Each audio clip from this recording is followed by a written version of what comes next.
په کندهار ولایت کې د بیوزلو او غریبو سره د مرستې کولو نوې جوړې شوې ادارې تر 2000 زیاتې اړمنې کورنۍ ثبت کړي او هر میاشت ورسره د نقدو پیسو او خوراکي توکو مرسته کوي.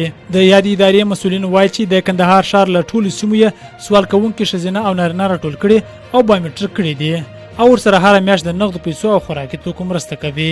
د یادولو وړ ده چې د دې مرستو په لړۍ کې پرون له 300 اړمنو کورنۍ سره د نقدو پیسو 4 افغانیو او دغه راز د وړو او غړو مرسته شوې ده.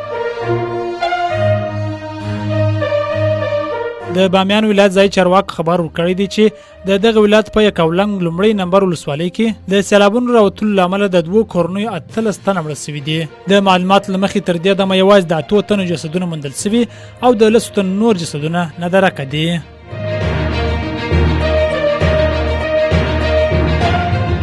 کابل کې د ارغند سب سټیشن نیمګړي چارې نن پنځشنبه په رسمي توګه پیل شوې چې پر جوړېدو به یې باندې 8 میلیونه امریکایي ډالر لګښت راځي. د سرپرست حکومت اقتصادي مرستیال پر خپل ایکس پاڼه لیکلي دي چې دغه سب سټیشن د بغلان الوان دښتې څخه کابل ته د ترکمنستان برېښنا لیږد لپاره جوړیږي.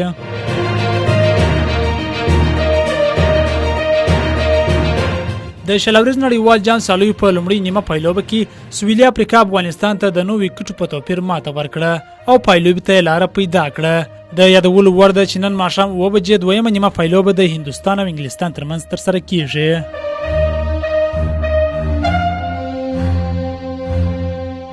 د ایران د ولسمشر نومان امیر حسین قایزاده هاشمی له خپل نمائندګۍ تیر سو.